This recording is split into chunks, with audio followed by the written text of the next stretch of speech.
Bienvenue sur Africa 24. Il a remporté le premier prix dans la discipline Histoire à la deuxième édition des Olympiades universitaires du CAMES, Conseil africain et malgache pour l'enseignement supérieur.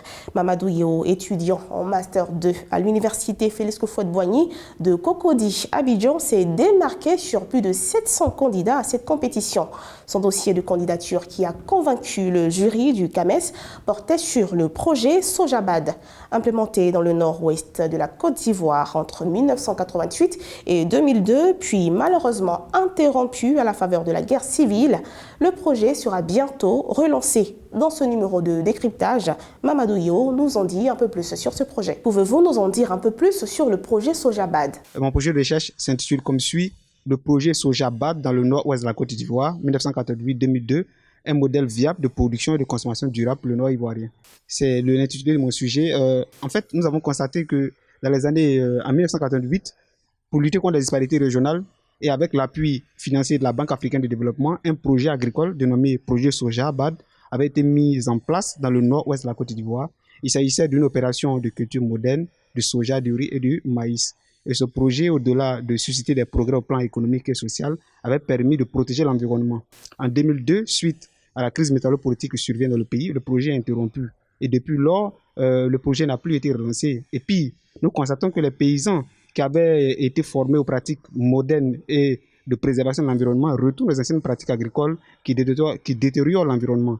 D'où notre préoccupation, notre objectif, notre préoccupation personnelle qui consiste à sensibiliser les pouvoirs publics, les bailleurs de fonds et le gouvernement sur les acquis économiques, sociaux et écologiques de l'ancien projet Sojabad, de sorte à susciter une relance et mieux, une extension de ce projet à l'ensemble du nord ivoirien. Quelles sont selon vous les pistes possibles pour relancer un tel projet?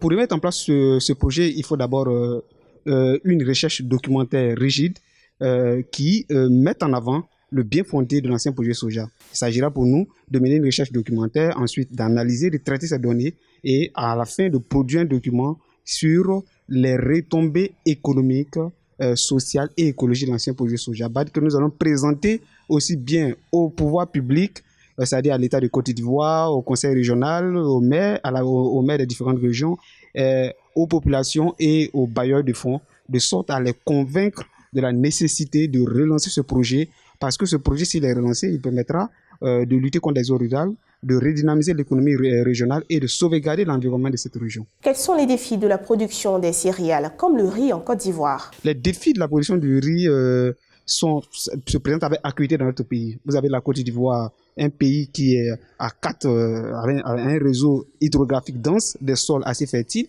et on constate que ce pays importe une quantité très importante de riz, alors que notre milieu naturel le permet. Donc, il faut absolument que les pouvoirs publics s'impliquent dans la production du riz à travers des subventions, à travers la mise en place de projets. Et d'ailleurs, le projet que je présente va dans le sens de la production du riz, donc de l'atteinte de l'autosuffisance alimentaire en Côte d'Ivoire. Parlez-nous des enjeux de la mise en œuvre de ce projet pour l'économie nationale ces 10 prochaines années.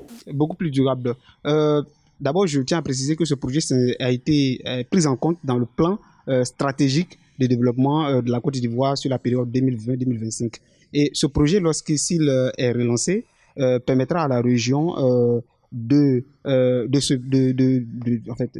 d'avoir un pôle de développement économique et régional, permettant ainsi aux jeunes de la région d'avoir du travail, donc de moderniser l'agriculture, d'impacter d'autres secteurs d'activité, d'améliorer les conditions de vie et de permettre à la plupart de ces jeunes de ces régions de rester sur place et de pouvoir s'en sortir, donc de produire de la richesse, de se nourrir tout en préservant l'environnement. Et ce projet, je crois que s'il est mis en place en associant les populations, les pouvoirs publics et les paysans qui sont au centre de ce projet, si les populations sont sensibilisées comme il le faut, sont associées comme il le faut, je crois que ce projet sera durable sur le long terme. Le projet ira au-delà même de 10 ans.